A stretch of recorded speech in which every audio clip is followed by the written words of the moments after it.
भूगोल की ऑनलाइन कक्षा में एक बार पुनः आप सभी का स्वागत है। पिछले दिनों कई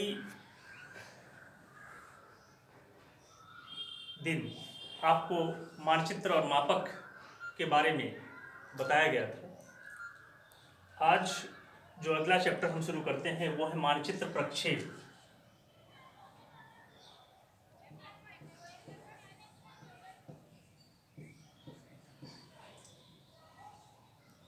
मानचित्र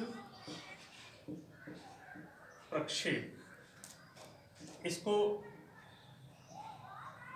मैप प्रोजेक्शन बोला जाता है।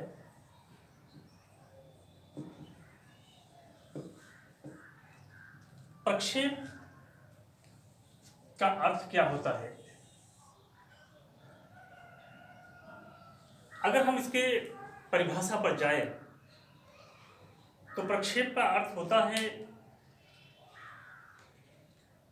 ग्लोब की अक्षांश तथा देशांतर रेखाओं को समतल कागज पर प्रक्षेपित करने या प्रसारित करने की क्रिया ही प्रक्षेप कहलाती है।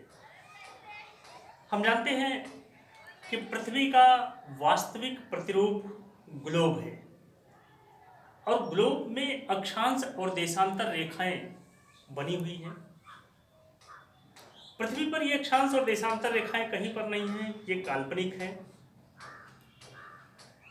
ग्लोब से अक्षांश और देशांतर रेखाओं की सहायता से ही मानचित्र तैयार किए जाते हैं।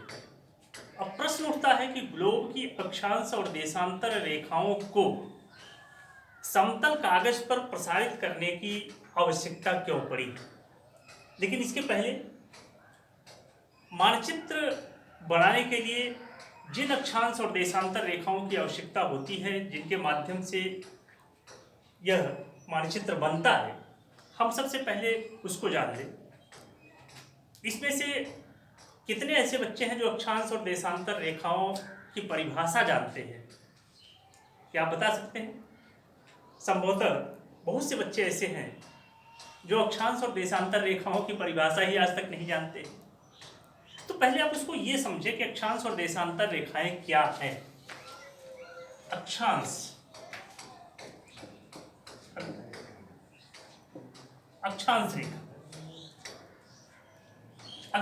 रेखा, अक्षांश रेखाएं वे काल्पनिक रेखाएं होती हैं जो पृथ्वी पर पूर्व पश्चिम खींची हुई मानी जाती है। ये ग्लोब है।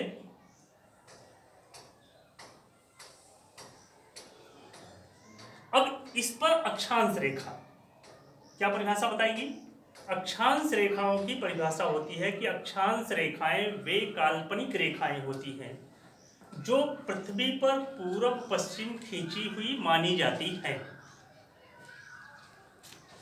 हमेशा ग्लोब पे या किसी भी मानचित्र में जो दिशाओं का निर्धारण होता है, ऊपर उत्तर, नीचे दक्षिण, दाहिने हाथ की ओर पूर्व और बाएं हाथ की ओर पश्चिम होता है।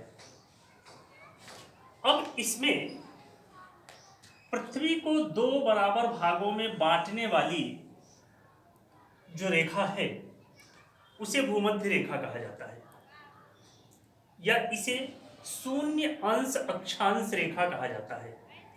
शून्य अंश अक्षांश, शून्य अंश। अक्षांश रेखाओं की कुल संख्या 180 है, जिसमें 90 उत्तरी गोलार्ध में और 90 दक्षिणी गोलार्ध में होती है। ग्लोब पर अगर आप इनकी स्थिति देखेंगे तो इस प्रकार की स्थिति आपको मिलेगी।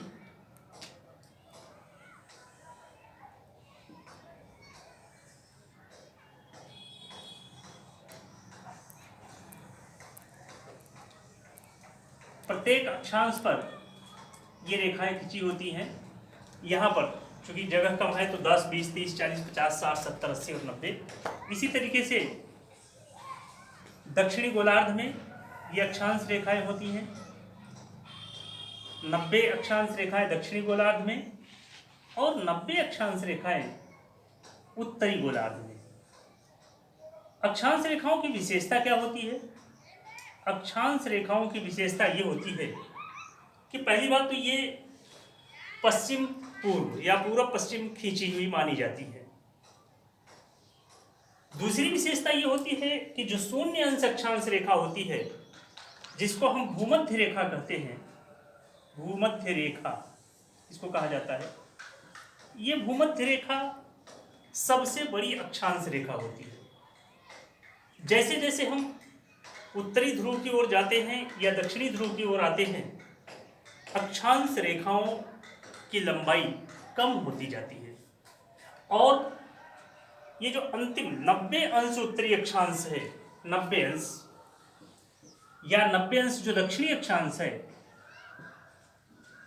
यह बिंदु मात्र होता है। तो भूमध्य रेखा सबसे बड़ी अक्षांश रेखा, उसके बाद उससे छोटी, फिर उससे छोटी, फिर उससे छोटी, और 90 अंश उत्तरी अक्षांश और 90 अंश दक्षिणी अक्षांश दोनों बिंदु मात्र होते हैं। सभी अक्षांश रेखाएं पूर्ण वृत्त बनाती है और प्रत्येक अक्षांश रेखा के बीच की जो दूरी होती है वो सभी स्थानों पर बराबर होती है। ये होती है अक्षांश रेखाओं की विशेषता। दूसरी होती है देशांतर रेखाएं।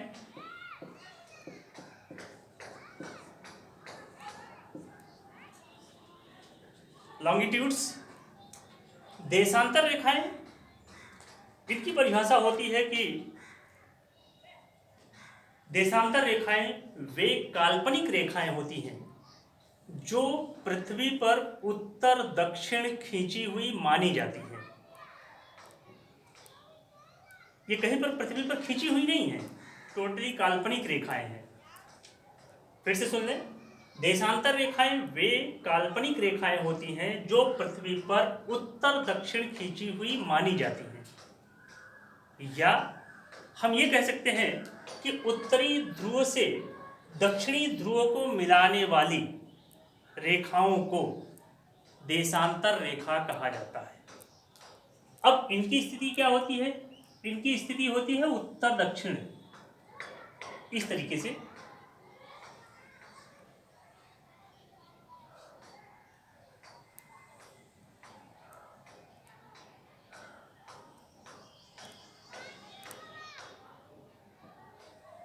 ये देशांतर रेखाएं हैं।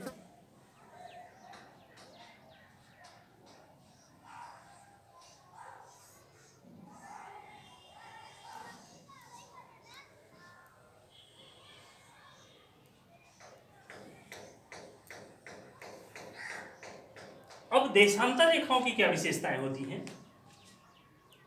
देशांतर रेखाओं की विशेषता ये होती है कि प्रत्येक देशांतर की लंबाई बराबर होती है। सभी देशांतर रेखाएं उत्तरी ध्रुव से दक्षिणी ध्रुव को आपस में मिलाती हैं।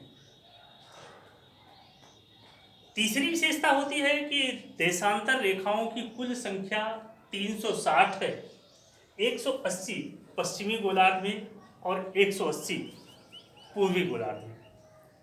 जो 180 अंश की देशांतर रेखा होती है वो पूरब से भी वही रेखा होती है और पश्चिम से भी वही रेखा होती है। और जो अगली विशेषता देशांतर रेखाओं की होती है वो होती है कि भूमध्य रेखा पर इनके बीच में सर्वाधिक दूरी होती है। और जैसे जैसे हम उत्तरी ध्रुव की ओर या दक्षिणी ध्रुव की ओर बढ़ते जाते हैं, वैसे वैसे इनके बीच की जो आपस की दूरी है वो कम होती जाती है। अब प्रश्न उठता है कि मानचित्र प्रक्षेप बनाने के लिए अक्षांश और देशांतर रेखाओं की आवश्यकता होती है।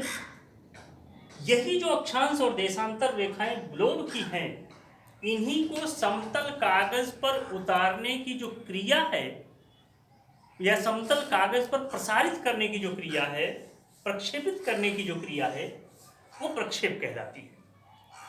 अब ग्लोब पर तो इस प्रकार की अक्षांश और देशांतर रेखाएं बनती हैं, लेकिन जब आप समतल कागज पर चलते हैं तो उनका रूप अलग अलग हो जाता है। अब वही अक्षांश और देशांतर रेखाएं अलग अलग तरीके से इसमें आपको समतल कागज पर मिलेंगी। उसको हम आगे आपको बताएंगे कि किस किस तरीके से ये अक्षांश और देशांतर रेखाओं के द्वारा प्रक्षेप का निर्माण होता है।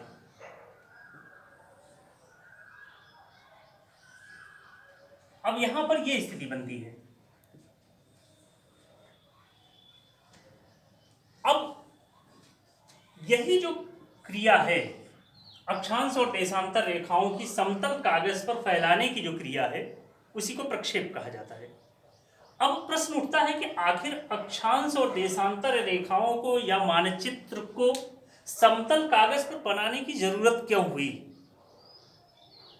जब ग्लोब बना हुआ था ऑलरेडी, तो इसको समतल कागज पर, सादे कागज पर इसको बनाने की जरूरत क्यों हुई। तो ग्लोब में बहुत सी असुविधाएं होती हैं। उन असुविधाओं को दूर करने के लिए हमको अक्षांश और देशांतर रेखाओं को या मानचित्र को समतल कागज पर बनाने की जरूरत पड़ी। क्या असुविधा होती है। पहली बात तो ये कि ग्लोब जो होता है वो गोल होता है, उसको न तो हर जगह आसानी से ले जाया जा सकता है, न हर जगह आसानी से रखा जा सकता है, और न हर जगह और न पूरा का पूरा इसको आसानी के साथ देखा जा सकता है। जब ग्लोब आपके सामने होता है तो स्थिति क्या होती है कि आधा ग्लोब तो आपको दिखाई देता है और आधा ग्लोब आपको नहीं दिखाई देता है। जब दूसरी तरफ का हिस्सा आप देखेंगे तो इधर वाला हिस्सा आपको नहीं दिखाई देगा। ये सबसे बड़ी असुविधा होती है कि अगर पूरे विश्व को अगर आप एक साथ रखना चाहें, एक साथ देखना चाहें, तो आप नहीं देख पाते हैं। दूसरी चीज, ग्लोब पर दूरियों को नापने में बड़ी असुविधा होती है, क्योंकि ग्लोब गोल होता है और उसमें जब आप स्केल से, पटरी के माध्यम से या स्केल के माध्यम से दूरियों को नापते हैं तो उसमें असुविधा होती है और साथ साथ उसमें कमी आ जाती है। वो आप सही फैक्ट दूरी आप नहीं नाप सकते हैं। इसलिए जो है अक्षांश और देशांतर रेखाओं को कागज पर उतारने की जरूरत पड़ी। एक और जो सबसे बड़ी चीज होती है कि ये जो समतल कागज होता है, जो मानचित्र होता है, इस मानचित्र को आप फोल्ड कर सकते हैं, मोड़ सकते हैं। मोड़ करके आप चाहे अपनी कॉपी में रख लें, चाहे बस्ते में रख लें, चाहे जेब में रख लें। जबकि ग्लोब को उस स्थिति में आप मोड़ करके नहीं रख सकते हैं। तो सबसे सुविधाजनक चीज होती है कि मानचित्र को जो समतल कागज पर बना होता है उसको आप मोड़ करके चाहे अपनी जेब में रख लें और चाहे कहीं पर भी इसको ले आने में, ले जाने में, देखने में सुविधा होती है। और सबसे बड़ी बात यह है कि इस पर पूरा विश्व एक साथ आप देख सकते हैं, जबकि ग्लोब पर पूरे विश्व को एक साथ आप नहीं देख सकते हैं। तो ये तो होती है अक्षांश और देशांतर रेखाओं की परिभाषा। अक्षांश और देशांतर रेखाओं के जाल को समतल कागज पर प्रक्षेपित या प्रसारित करने की क्रिया को ही प्रक्षेप कहा जाता है। प्रक्षेप है। इस प्रक्षेप को कितने भागों में बांटा जाता है, इसको हम आपको फिर अगले टर्म पे बताते हैं।